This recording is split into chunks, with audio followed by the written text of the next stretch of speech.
Saya masih lagi kena pursue tentang satu perkara yang saudara Fizi sendiri sebut dalam kenyataan pada 15 Mac yang lalu.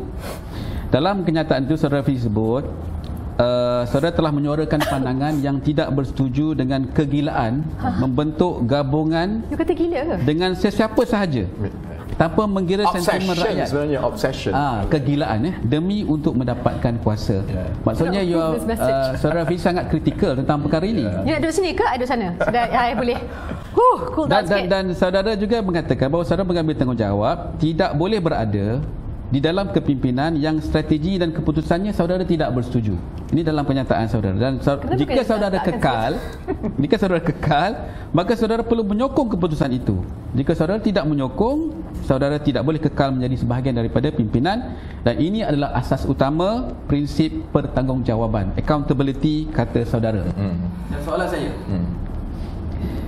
jika ditakdirkan saudara terpilih menjadi timbalan presiden, maknanya orang nombor 2 kepada parti, tetapi ada strategi dan keputusan yang dibuat oleh pimpinan yang saudara tak setuju, maka adakah saudara akan keluar dan berehat sekali lagi?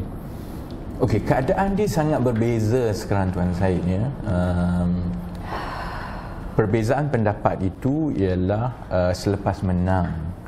Selepas menang sudah tentu orang ramai rakyat tahu ada keengganan daripada Perdana Menteri pada ketika itu untuk mengikuti perjanjian dan menyerahkan kuasa sepatutnya kepada Datuk Seri Anwar sebagai Perdana Menteri yang seterusnya. Itu yang kita rundingkan, itu yang ditandatangani dan sebagainya. Runtuhnya Pakatan Harapan berkisar kepada masalah itu. Jadi daripada 2018 sehinggalah sekarang lebih kurang, ada beberapa pandangan lah. Satu pandangan ialah perlu mendapatkan cukup sokongan daripada 115-116 orang ahli parlimen supaya dapat diambil alih kuasa melalui cara sokongan di parlimen, kan. Saya daripada awal memang agak kurang bersetuju kalau itu menjadi satu-satunya strategi. Sebab bagi saya ialah sekarang ni zaman digital. Sebagai orang politik, setiap satu tindakan kita ni diperhatikan. Pakai baju apa pun orang tengok, kan? Semua orang tengok. Jadi salah makan Maggi pun kan orang tengok. Oh, selama ni kau tak makan Maggi, sekarang nak makan Maggi ya, kan? Jadi setiap satu benda, are you being sarcastic to our minister? Kan? Setiap satu benda orang tengok. Jadi orang akan perhatikan kalau kita terlalu obses. Itu maksud saya kegilaan, kegilaan dalam bahasa Melayu ni, obsession ni salah satunya ialah kegilaan. Kalau sehingga berjaya, kalau rakyat merasakan bahawa tumpuan ahli politik di atas itu ialah bagaimana untuk mendapat tempat, sehingga mereka merasakan mereka itu tidak dipedulikan ataupun isu mereka tidak penting ataupun tidak ada jalan penyelesaian kepada masalah mereka, itu sebenarnya berbahaya. Jadi daripada awal saya memang sebut bahawa sementara perkara itu boleh dibuat, tetapi keadilan terutamanya tidak boleh lari daripada kekuatan kita selama ini. Kekuatan kita selama ini ialah kita membawa isu rakyat. Kita radikal. Kita bagi penyelesaian yang mungkin lawan kita macam UMNO, PAS memperlekehkan, tetapi cadangan-cadangan yang cadangan-cadangan formula itulah yang dicedok. Akhirnya dicedok. Dan tumpuan rakyat kepada politik banyak berkisar kepada, okey, kalau kita buat macam ini boleh selesai ke tidak? Kalau nak contohnya hari ini diumumkan Perdana Menteri gaji minimal naik 1,500. 10 tahun lepas semua orang gelak kat kita. Semua orang cakap ini kerja gila lah, kau bayar sendiri. Tapi ini hasil daripada tumpuan kita bertahun-tahun. RM4,000 sekeluarga sebulan. Saya ingat daripada dulu, daripada 2010 saya kata jangan tumpu kepada soal pegangan 30% equity Bumi Putra. Sebab kalau 10 orang pegang 2 bilion seorang pun 30%. Kita kena pastikan pendapatan isi rumah naik 4,000. Jadi kita memang dikenali sebagai parti yang menyuarakan suara rakyat itu kerana kita faham, dan oleh kerana kita bawa suara itu, kita cuba cari penyelesaian yang mungkin orang tak nampak kan. Jadi kalau kita tak berhati-hati Tuan Syed, kita akan dilihat sudah terpisah daripada kekuatan itu. Cuma saya memang betul apabila sampai ke peringkat selepas Sheraton move, apabila sampai ke peringkat kita kena mempertimbangkan mendapat sokongan daripada UMNO, pandangan saya sinis, bukannya sebab saya nak sabotaj ke apa. Saya tak nampak secara logiknya UMNO akan bersetuju. Jadi kebarangkalian yang lebih munasabah ialah UMNO mengambil kesempatan. Jadi cuma pada ketika itu saya nyatakan pandangan saya. Ia telah dinyatakan ada sahabat-sahabat dalam parti yang mungkin lebih mengetahui. Mereka mungkin ada rangkaian yang lebih baik dengan kawan-kawan daripada UMNO, mungkin ada hubungan persahabatan yang lebih baik yang saya tak tahu. Tapi pada ketika itu dirasakan bahawa itu satu strategi yang baik. Jadi saya tak campur tangan lah. Cuma kalau saya berada dalam kepimpinan pada ketika itu, saya akan ditanya.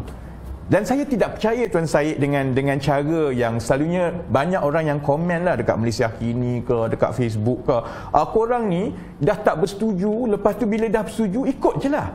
Itu bukan accountability, you know. You cannot disagree and then go out and then agree. It doesn't work, you know. If you feel so strongly about an issue, it cannot be that you be a part of a decision making and go out there and tembak daripada luar. It doesn't work like that. Kalau saya tidak bersetuju dan bagi saya itu adalah perkara prinsip, maka saya tidak mahu ambil tanggungjawab untuk menjawab, kerana maksudnya saya ada sumbangan kepada keputusan itu kan. Jadi bagi saya yang jelas ialah, you know, I made it clear saya tidak bersetuju dengan cara ini, tapi good luck. Kalau dapat, alhamdulillah, saya alu-alukan. Tapi I cannot for the life of me defend that decision in case it doesn't work, which is sekarang kita nampak lah kan. Jadi sebab itu sampai sekarang yang terbaru ini ada ura-ura mengenai nak bersama dengan Perikatan Nasional dan sebagainya. Saya tidak bersetuju kerana yang berlaku sekarang sudah berlaku. Kerana pengundi atas pagar akan melihat, akhirnya dia kata, korang ni sama je. Hari ni korang maki PAS, UMNO, esok korang boleh pula duduk dengan UMNO dengan PAS. Jadi akhirnya apabila keadilan dan Pakatan Harapan hilang pembezaan, the moment we lose our differentiation, sebab politik ini sama macam satu lapangan pemasaran. Kita ada produk yang berlainan. Sekarang lagi lah parti berlambat-lambat kan, semua nak buat parti kan. Jadi bila ada parti yang berlambat-lambat ni, rakyat ada banyak pilihan. Bila dia ada banyak pilihan, dia nak tengok yang mana ada berbeza, yang bermaruah, yang ada dengan cita rasa dia, yang dia rasa boleh lah kan. Jadi kalau dia tengok kamu ni pun sama, kamu ni pun sama, kamu ni sama, sebab itu walaupun UMNO Barisan Nasional tak dapat kembali sokongan, masih lagi berada pada tahap sokongan 2018, dia tetap menang. Kerana pengundi atas pagar merasakan, ya korang ni sama je. Jadi akhirnya dia tak keluar, ataupun bila dia nak keluar, seperti yang kita dah lihat di Pilihan Raya Negeri Johor, dia kata, yalah daripada keadilan ke, DAP ke, Pakatan ke, Amanah ke, baiklah BN, but dia orang ni sama je. Jadi hilangnya pembezaan itu, cakap stabil ni tukar juga. Hilangnya pembezaan itu menyebabkan kelesuan politik. So differentiation is very important. Dan strategi yang kadang-kadang menyebabkan orang nampak kita ni terlalu taksub kepada jawatan, balik kerajaan, menjadi menteri, itulah yang menghilangkan pembezaan kita. Kerana sebelum menang 2018, kita dilihat orang yang membawa suara rakyat, yang sanggup berkorban untuk rakyat.